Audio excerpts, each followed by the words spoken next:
já viram? Hoje não estou na nossa sala de aula habitual. Vim com a professora Helena fazer uma viagem até à savana. Mas vejam lá, já a perdi. Estava aqui distraída a tirar fotos e nunca mais a vi. Vamos ver se a encontramos. Ah! Parece que está ali. Ela está a ver alguma coisa pelos binóculos. Vamos ver. O que será?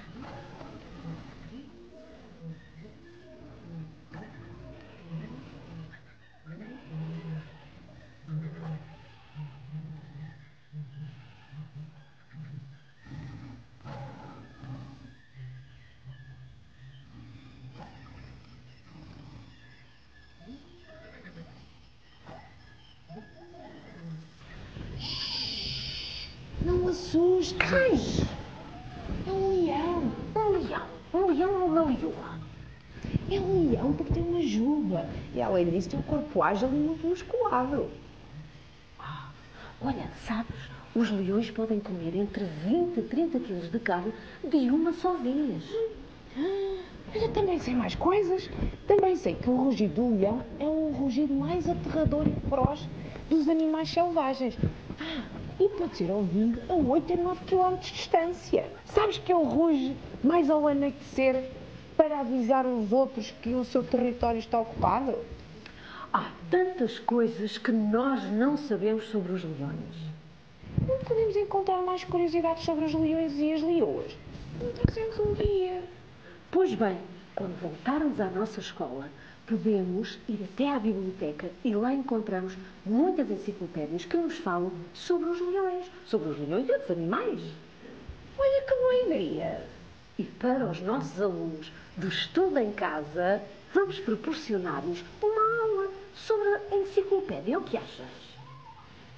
E já agora, podemos acrescentar o dicionário que consultamos da mesma forma que as enciclopédias. Então, o tema para a aula poderia ser a enciclopédia e o dicionário. E o primeiro desafio é descobrir a finalidade e a estrutura de enciclopédias e de dicionário. Ai, que boa ideia! Meninos, já temos o tema e o desafio para a nossa aula. Por isso, já nos podemos ir embora. Beijinhos, até já. Fiquem com as fotos que tiramos aqui da savana. Vejam, são vários animais que vocês podem consultar informação sobre todos eles através das enciclopédias. Até já!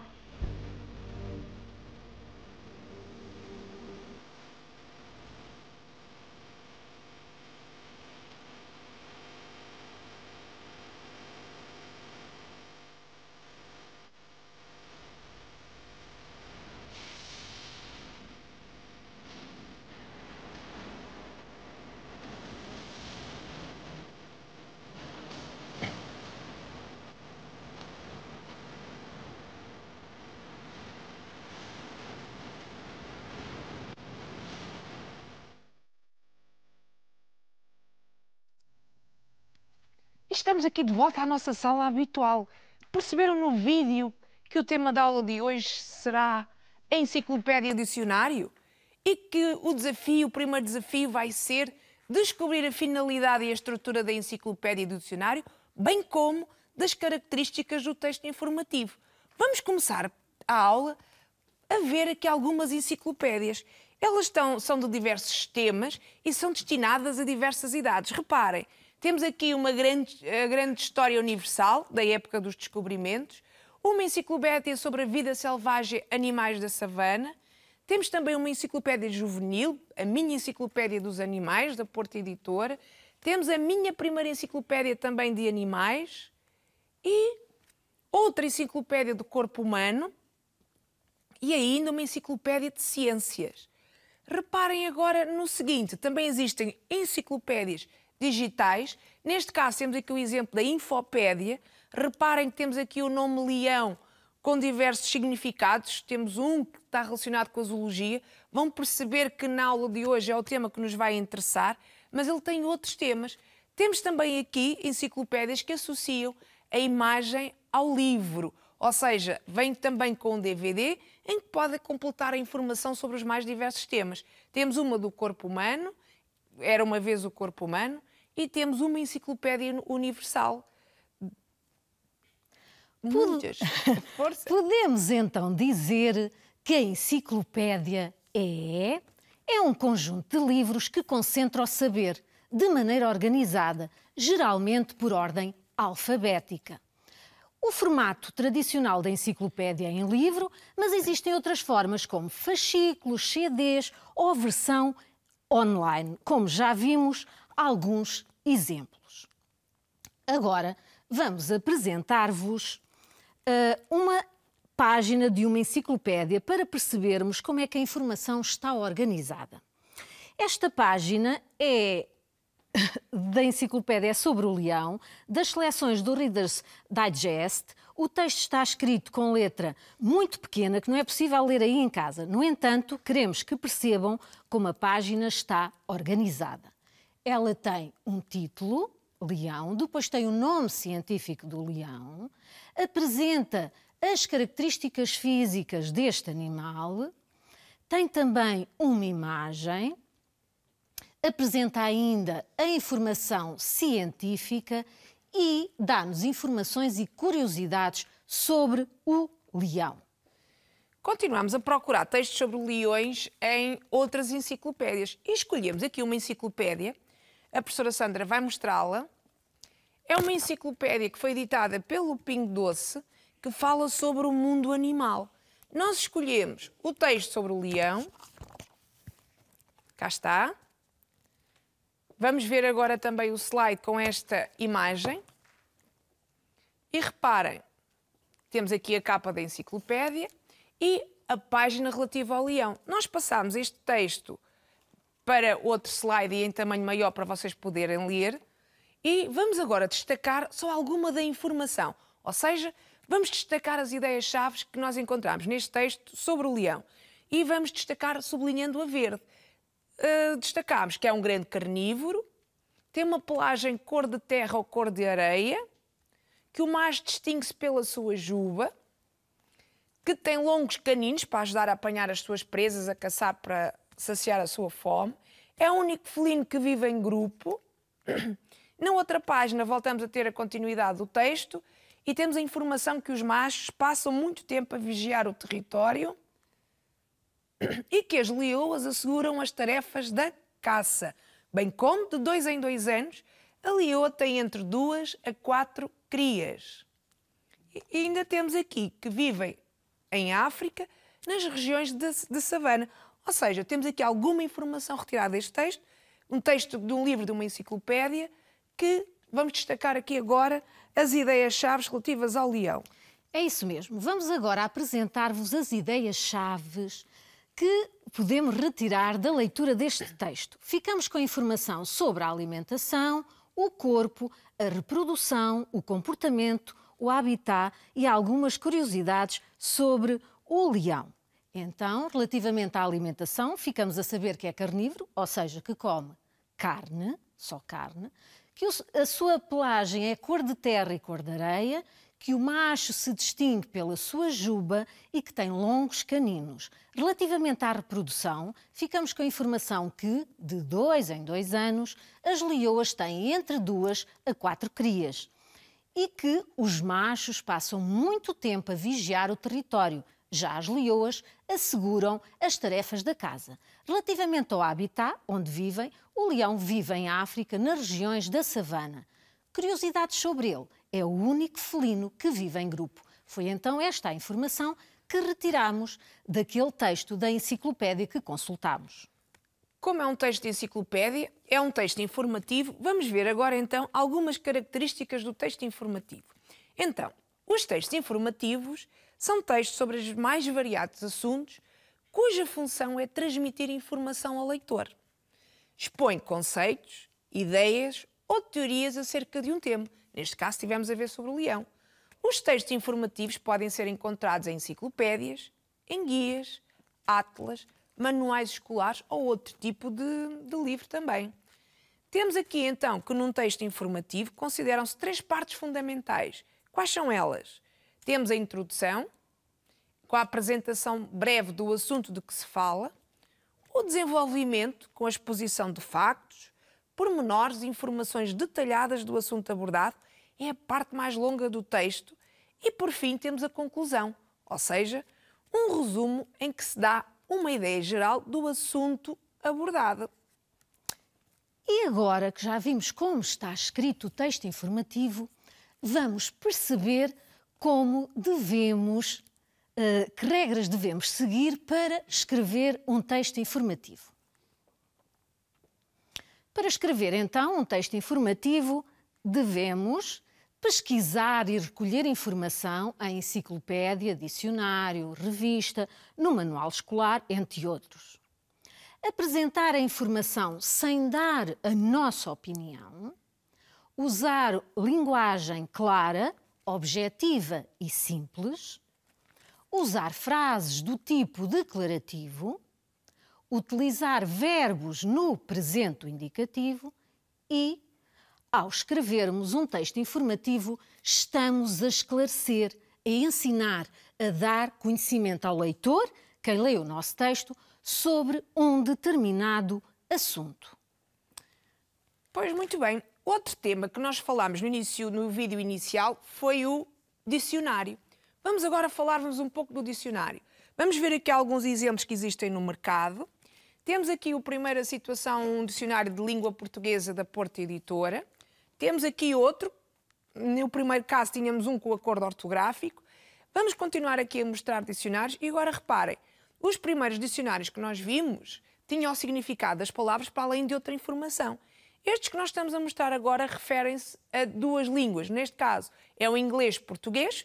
Se conhecemos as palavras em inglês, queremos saber como é que elas são em português, ou vice-versa. Temos a informação em português e queremos em inglês. Temos aqui outro dicionário de diversas línguas. Neste caso tem o português, o inglês, o francês, o alemão, o espanhol e o italiano. Dá-nos conhecimento para a aprendizagem de outra língua. Vemos aqui mais alguns exemplos, português-espanhol e alemão-português.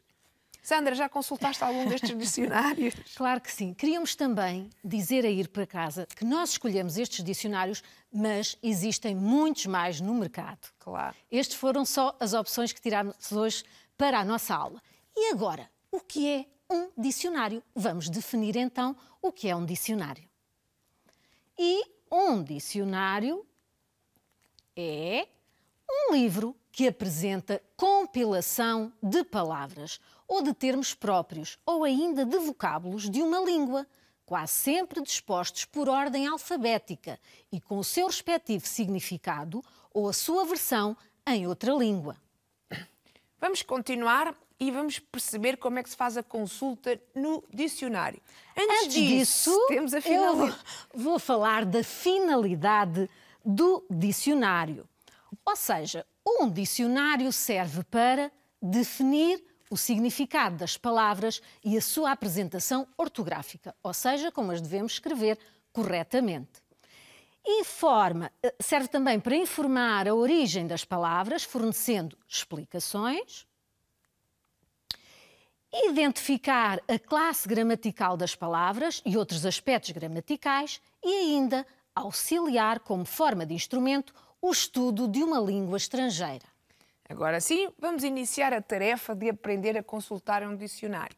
Temos aqui, no dicionário, as palavras aparecem por ordem alfabética. Reparem que estamos a apresentar as páginas iniciais das 3 primeiras letras do alfabeto, do A, do B e do C.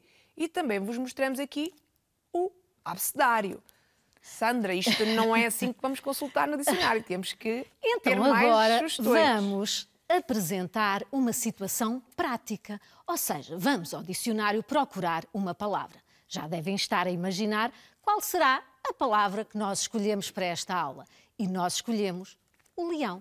Vamos então a uma página do dicionário, neste caso é uma página da Porta Editora, e vamos procurar o significado da palavra leão. Então, primeiro, procuramos a primeira página do dicionário onde aparecem as palavras começadas pela letra L, como já estão a ver na imagem. E a seguir, depois de encontrarmos a letra L, vamos agora procurar as páginas com as palavras guia, que se encontram na parte superior da folha. Vejam, na primeira página temos como palavra guia leão e na segunda lenço, Quer dizer que nestas páginas a primeira palavra que encontramos é leão e a última é lenço. Assim, identificamos as 3 primeiras letras e encontramos a nossa palavra. Neste caso é muito fácil porque é a primeira palavra da página, que estávamos à procura, neste caso, leão. E o que é que o dicionário nos diz como significado de leão? Olhem, com atenção para a imagem, conseguimos logo ver que tem 1, 2, 3. Ou seja, a palavra leão não tem só um significado, tem 3. Vamos ver como. Então, existe a palavra leão e logo a seguir tem neme, quer dizer que é um nome masculino. E depois tem o número 1, é o primeiro significado da palavra. E tem zul, quer dizer, é a abreviatura de zoologia. É um predador mamífero, carnívoro, que vive nas selvas da África e da Ásia e tem pelo castanho amarelado, sendo o mais provido de uma juba em redor da cabeça. É considerado o rei dos animais. Já todos ouviram esta expressão, de certeza. Vamos ao segundo significado. E diz que se a palavra leão estiver com maiúscula, em astron, quer dizer astronomia, é a 5ª constelação do zodíaco situado no hemisfério norte. E vamos ao último significado, o terceiro. Se a palavra leão estiver com maiúscula, em astrologia é o 5º signo do zodíaco. Então, para quem nasceu entre 23 de julho a 22 de agosto. De certeza que muitos alunos lá em casa serão então do signo leão. Mas qual destes significados é o mais adequado à nossa palavra, dentro do contexto que estivemos a trabalhar até aqui na aula? Isso mesmo. Neste caso, o significado 1, o número 1, seria aquele pelo qual iríamos optar. Vamos continuar aqui então com as regras da consulta do dicionário e repararam que em frente ao leão havia umas abreviaturas. A professora Sandra também a leu. É preciso tomar atenção às abreviaturas em itálico usadas no dicionário. Vamos destacar aqui nesta página do dicionário da Texto Editora, neste caso, algumas delas. Temos o NM, quer dizer nome masculino, foi o caso do leão. Temos aqui como exemplos as palavras nariz e também nascente, é isso? Não se consegue ler. Nascente. Depois, temos aqui NF, quer dizer o nome feminino, e vamos destacar aqui as palavras natalidade e natureza. Ainda temos mais. ADJ, quer dizer adjetivo. Nesta página temos como exemplos narrativo e natural. Temos aqui a abreviatura de pronome. Nesta página não existe nenhum exemplo, não vamos destacar. E ainda temos aqui V, quer dizer verbo. Então, vamos destacar aqui os verbos narrar e naufragar. Vamos agora dar mais instruções para consultar o dicionário. Os verbos devem ser procurados no infinitivo. Vamos ver, por exemplo, narrar. Encontramos narrar. Se na nossa palavra tínhamos, por exemplo, ele narra a história. Não vamos aqui encontrar a palavra narra, mas sim o infinitivo dessa forma verbal, narrar. E também encontramos nascer, os exemplos que vos trazemos para os verbos no infinitivo. Agora, quando procuramos nomes biformes, quer dizer que têm uma forma para o feminino, outra para o masculino, só se encontram no masculino e no singular. Ora, vejam, menino, aparece menino, vírgula, a, quer dizer que pode ser menino ou menina, mas no dicionário está sempre no masculino, o nome. E mendigo, a mesma coisa, é um nome biforme, pode ser mendigo ou mendiga, mas no dicionário aparece sempre no masculino e no singular. Nesta situação que vos apresentamos, é apresentada a translineação, está assinalada com as bolinhas, os pontos, e assinalada a sílaba tónica das palavras. Ora, reparem, menino, o ni está sublinhado, e em mendigo, a sílaba tónica, que é o di, também está sublinhado. Para os adjetivos, como é que procuramos os adjetivos no dicionário? Os adjetivos também são biformes. Existem palavras para masculino e feminino, mas só o encontramos no masculino e no singular no dicionário. Temos aqui o exemplo de nato, pode ser nata ou nata, que nasceu a pessoa, narrativo. Podíamos ter procurado narrativa, não encontramos. Só encontramos no masculino, narrativo. Ora bem, vamos agora aqui fazer um exercício prático. Retiramos uma frase do texto sobre o leão, que é a seguinte: é capaz de roubar gnus e zebras as suas presas favoritas. Fomos ao dicionário procurar o significado de presas, lá está, a palavra aparece no singular, e tivemos 5 definições. O primeiro, ato de tomar posse de algo. O segundo, aquilo que o animal caça para comer. O terceiro, dente canino de mamíferos. Quarto, garra de ave de rapina. E quinta, pessoa subjugada por algo ou por alguém. Neste caso, o nosso significado que nós pretendíamos era que presas é aquilo que o animal caça para comer. Vamos lá. Agora vamos resumir o que dissemos até aqui quando temos de consultar uma palavra no dicionário. Então, os verbos devem ser procurados sempre no infinitivo. Os nomes e adjetivos biformes, já dissemos que têm masculino e feminino, só se encontram no singular. E os nomes e adjetivos biformes aparecem no masculino.